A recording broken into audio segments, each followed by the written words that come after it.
የኢትዮጵያ ንግድ ባንክ ለግል ክፍለ ኢኮኖሚው የሚያቀርበውን ብድር አጠናክሮ እንደሚቀጥል አስታወቀ። የዓለም አቀፉ የገንዘብ ድርጅት IMF የልዑካን ቡድን ከሀገራዊ ሪፎርም በኋላ ባንኩ ያለበት ቁመና በባንኩ ዋና መስሪያ ቤት በመገኘት ገምግመዋል። ከባንኩ የሥራ ኃላፊዎች ጋር ውይይት ያደረጉት የዓለም አቀፉ የገንዘብ ድርጅት IMF የልዑካን ቡድን ባንኩ እየተገበረው ያለውን የ5 ዓመት ስትራቴጂክ እቅድ ዋና ዋና ጉዳዮች ላይ ማብራሪያ ተሰጥቷቸዋል። በዋናነት ባንኩ ለግል ክፍለ ኢኮኖሚው የሰጠው ትኩረት የብድር አሰጣጥ ጤናማነትና ተደራሽነት እንዲሁም ባንኩ በሀብት አሰባሰብና አጠቃላይ ገቢ በቅርቡ እያስመዘገባቸው ያለውን ውጤት ስራዎችን በተመለከተ ማብራሪያ ተሰጥቷቸዋል።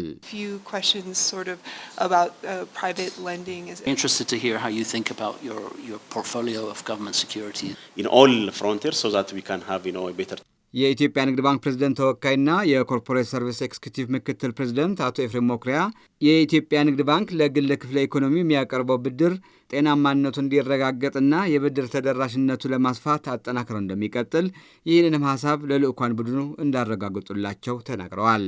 በ5 ዓመት ስትራቴጂዎቻችን በምንከለስበት ጊዜ አንዱ የለየነው ቁልፍ ጉዳይ ብድርን ተደራሽ የማድረግ ስራ እና በግል ክፍለ ኢኮኖሚ የምንሰጣቸው ብድሮች ጤናማነት ላይ የማረጋገጥ ስራ ነው። ይሄን ለመስራት እንግዲህ ከቅርንጫፍ ደረጃ ጀምሮ እስከ ማዕከል ያሉ በብድር የሚሳተፉ ሰራተኞቻችን አቅም የማጎልበት ስራ በክር እንድንሰራ ለይተን ስለሄድን የብድር የማቅረብ አቅማችንን ለማሳደግ ሰራተኞቻችንን የስራ ኃላፊዎችን በይበልጥ ስናሰለጥን የቆየን መሆኑን ገልጸንላቸዋል። ከዛ በተጨማሪ ደግሞ በቅርንጫፍ ደረጃ በዲስትሪክት በሪጅንና በማዕከል የሚሰጡ ብድሮችም ተለያይተው እንደየአቅማቸው እንደየኢኮኖሚ ሁኔታ እንደየነባራዊ ሁኔታ የማበደር አቅማችን በዛ መልኩ ለይተን ጤናማነቱን ባረጋገጠ መንገድ ብድር ለመስጠት እየሰራን መሆኑን ስናስረዳቸው ነበር።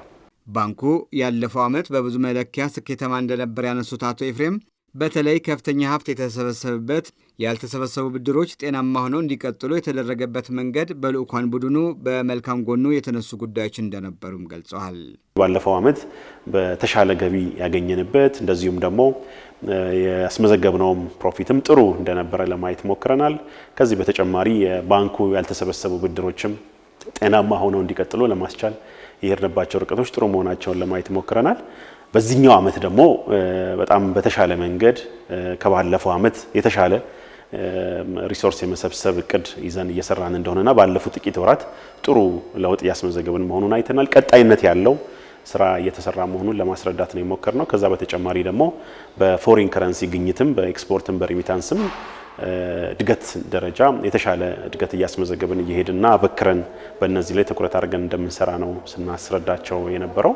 ኢትዮጵያ የኢኮኖሚ ሪፎርም ካደረገች በኋላ በዓለም አቀፉ የገንዘብ ድርጅት IMF በአካልም ሆነ በበየነ መረብ የኢትዮጵያ ንግድ ባንክ ቁመና የሚገመግም ሲሆን የዛሬ ዓመትም በተመሳሳይ የዓለም አቀፉ የገንዘብ ድርጅት IMF ዋና ዳይሬክተር ሚስ ክሪስታሊና ጆርጂዮቫ የተመራ የልዑካን ቡድን በባንኩ ዋና መስሪያ ቤት በመገኘትም የባንኩ ቁመና ገምግሞ እንደነበርም ይታወሳል።